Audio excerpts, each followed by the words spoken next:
let's get started. So we're in our third verse of the year. We're doing one verse a week. We started in Genesis with 1:1. Last week we went to Exodus 14:14. And today we're going to share a verse that you're probably very familiar with. And it's Psalms 23, verse 1. It says, "The Lord is my shepherd, I lack nothing." That's the NIV version. You may have heard the version, "The Lord is my shepherd, I shall not want." Now, this opening verse is one of the most popular Psalms in the entire book of Psalms, the 23rd Psalm. Why is this verse famous? This verse provides us with comfort, and it's an assuring verse that the Lord is our shepherd. He guides us, He protects us, and He's always with us. In this verse and in the 23rd Psalm are three themes. God is your provider, God is your protector, and God is also your guide through life. So if you talk about explaining a short explanation of this verse, the verse comes from Psalms. Psalms are a collection of ancient poems, songs, and literature that was composed by a lot of authors, but predominantly King David. And King David is credited with writing the 23rd Psalms. And this verse and the entire psalm is popular because it's always been used as a point of comfort.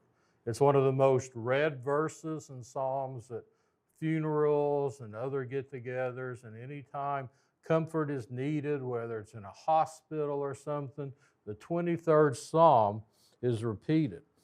So let's just read Psalms 23. "The Lord is my shepherd, I lack nothing. He makes me lie down in green pastures. He leads me beside quiet waters. He refreshes my soul. He guides me along the right path for His name's sake. Even though I walk through the darkest valley, I will fear no evil, for You are with me. Your rod and Your staff, they comfort me. You prepare a table before me in the presence of my enemies. You anoint my head with oil. My cup overflows. Surely Your goodness and love will follow me all the days of my life, and I will dwell in the house of the Lord forever." Now, this psalm, we know that King David, when he was a young boy, was a shepherd. And this psalm is written from the perspective of a shepherd. And it was done so in this time because it would have had a lot of relevancy to the people reading it, because shepherding was such a common trade. Okay, they were like the tradesmen of their time, and it was a big endeavor to be a shepherd related to a lot of people. Now, I don't know any shepherds right now. I don't think shepherding's a big business, but we think of ranchers and farmers and other endeavors. But the entire psalm relates to shepherding. The Lord is my shepherd, okay? He makes me lie down in green pastures, and He leads me beside quiet waters.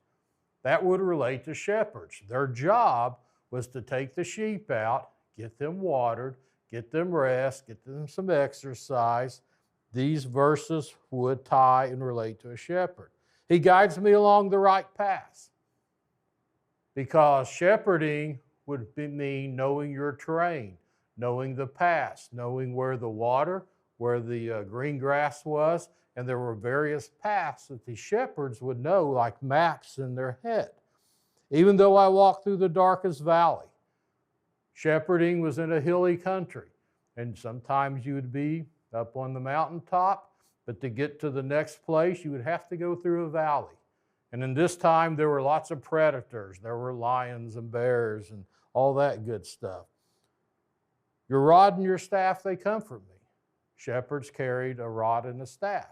They would use it to ward off predators and for various self-defense to protect their sheep. You prepare a table before me. Shepherds if they were in the field and they had excess grain, or when they brought them to the pen in those times, would stack rocks up like table legs and stretch wood or some sort of like a tent cloth tarp material and lay feed down on it, and they would literally call it a shepherd's table. So this verse, a shepherd, would relate to preparing a table in the presence of my enemy. He would know that meant feeding the sheep in the wild, in the presence of wild animals. You anoint my head with oil was very relevant. Shepherds carried olive oil and other oils to treat and heal the sheep. If the sheep got snake bit, fell, scratched, got attacked by a predator, they would use the oil and anoint the sheep, and they would rub and treat those wounds with oil. So as they're reading this psalm, this poem, it related directly to shepherds. And they know that if they just follow their shepherd, the goodness and the love will follow them all their life. So the psalm written by David by a shepherd was related to shepherds and the people and the workers of that time. And we can actually take it now and relate it to today's world, because we live in a dark, scary world today. But see, the Lord wants to be your shepherd. There was a man in California. He was a big deer hunter.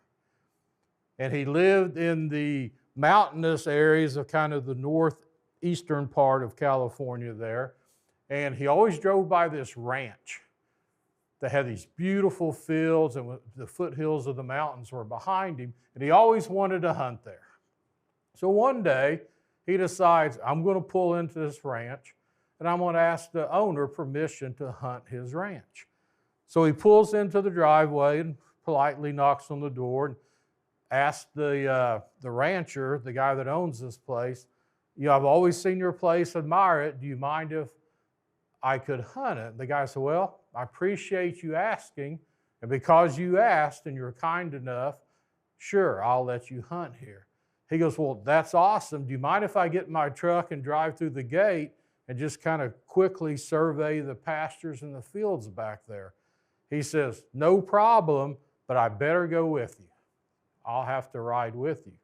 The guy said, all right, it's his place. So they hop in the truck, they go through the gate, and they're kind of driving along this wide open field.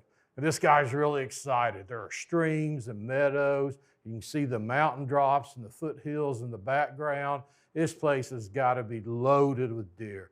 And he's just cruising along in his truck, looking left to right.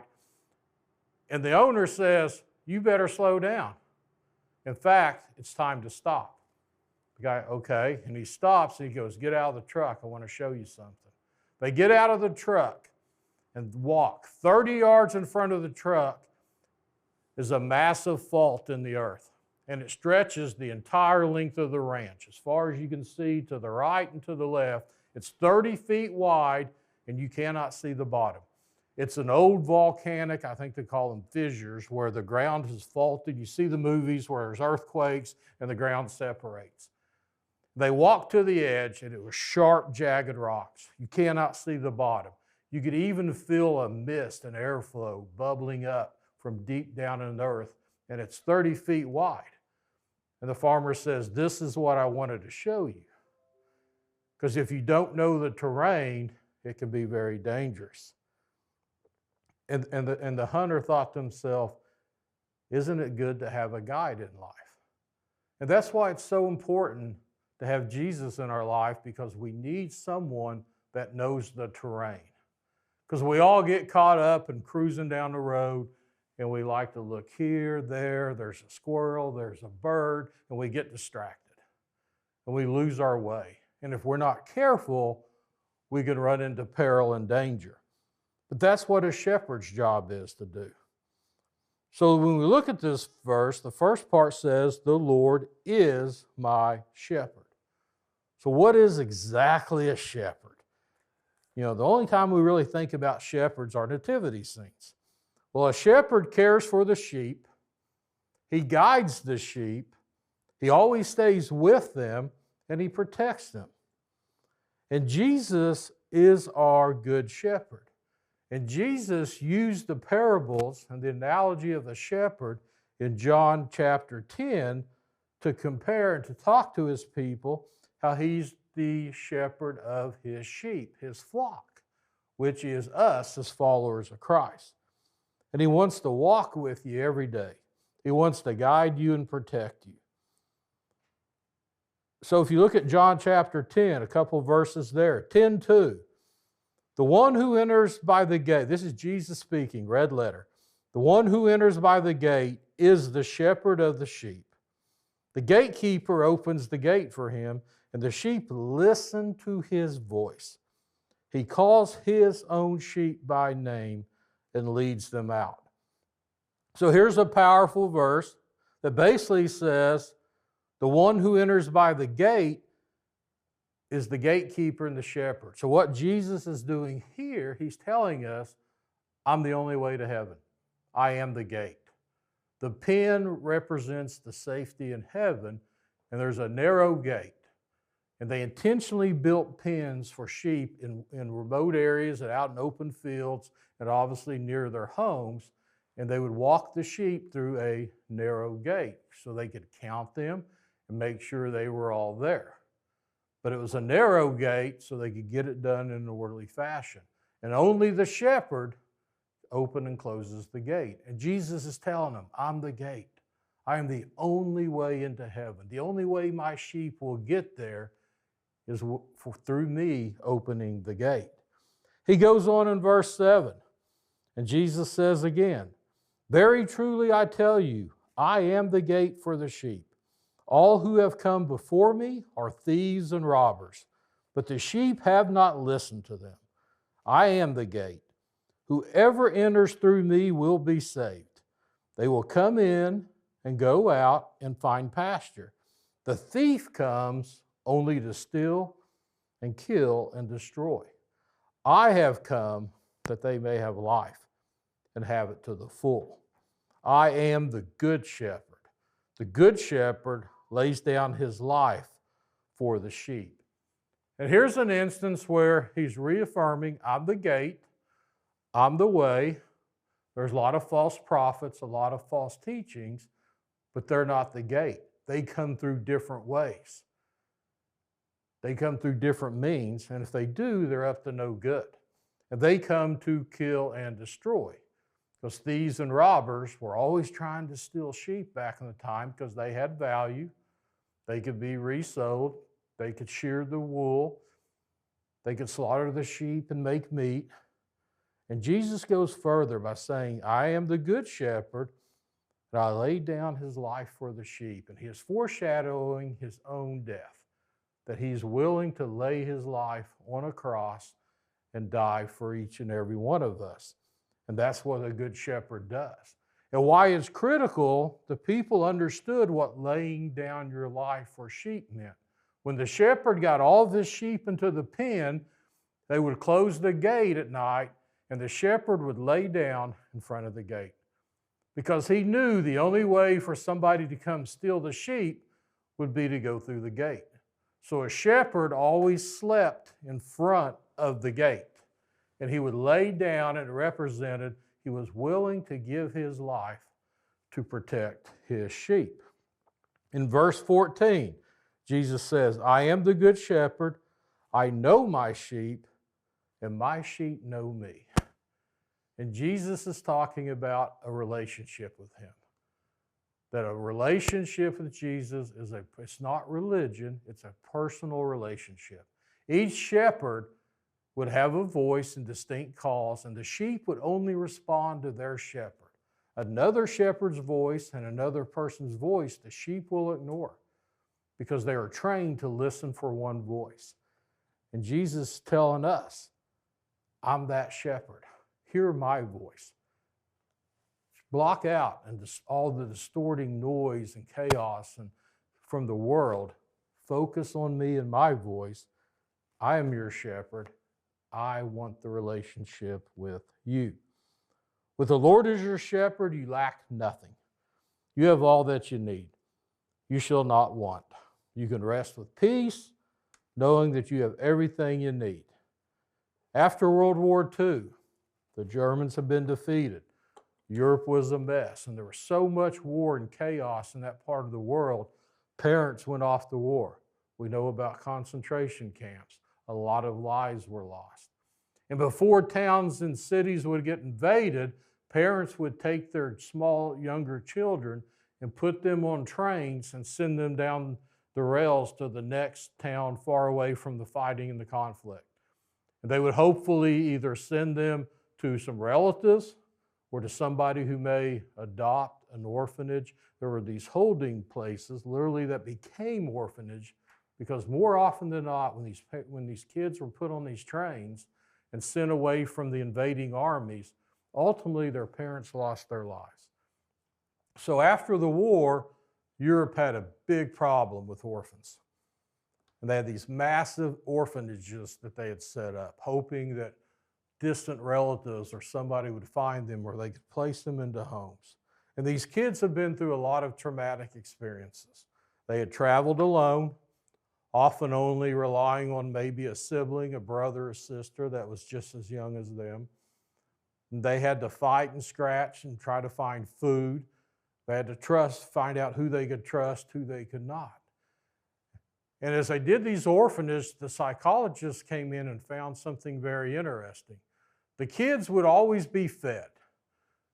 And the U.S. was helping make sure they had plenty of food, and everybody was chipping in. So the kids would have dinner, and then they would be put to bed. But the kids, understandably, were very restless at night. They had a really hard time sleeping. You can imagine they just had all this trauma and been through this horrific war. But they found out they were uneasy. They didn't want to go to sleep because they didn't know what they were going to wake up to the next morning. And they didn't know where their next meal was coming from or if somebody would even be there. So the psychologists did a study and they came up with something that worked incredibly. When they put the children to bed, they would give them a slice of bread. And they would say, here's your slice of bread. Hold on to this slice of bread as you sleep. If you're hungry and you want another slice of bread, just ask. We have plenty. We will give you a piece of bread to eat. But this piece of bread is special. This piece of bread you will hold on to. And they found out these children slept incredibly well by clutching a small piece of bread, because it gave them an assurance and a peace that when they woke up in the morning, provision would be there. They would have something to eat. There was something there, and they would not lack anything.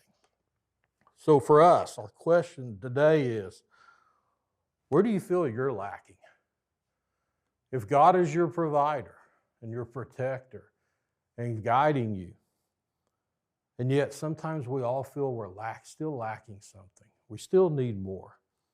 We have to ask ourselves, are we really lacking? Or we just want more of something we already have? Because Jesus is telling us, and in this verse, you have exactly what you need, just the right amount for a specific moment. And yet so many times we get anxious and we get nervous. And just like those little kids, we're thinking about, what am I going to eat tomorrow? Do I have enough money to pay the bills next week, next month? I don't feel like I have enough resources. I need a surplus. I need to build more than I already have. In Psalm 23:1, the Lord is my shepherd, I lack nothing, is trying to reassure each of us, you lack nothing. I'm your provider. You have exactly what you need. So what can this verse mean for all of us as we leave today? No matter your current circumstances, regardless of how dark your life might feel and challenging, you can find hope in God's care because He is the perfect shepherd. Anxiety tries to convince you that the worst will happen, but Jesus is reminding you that you're not facing the future alone. Our shepherd holds tomorrow, and He holds you at the same time. As much as you want to control tomorrow, true peace is not found in control. It's found in the presence of Jesus. The Lord is my shepherd, I lack nothing, is a verse we can all step in today for assurance that God is our provider, our protector, and Jesus himself will guide us because he knows the terrain. Have a blessed week. Stay warm. Be safe this weekend, and we'll see you again here next week.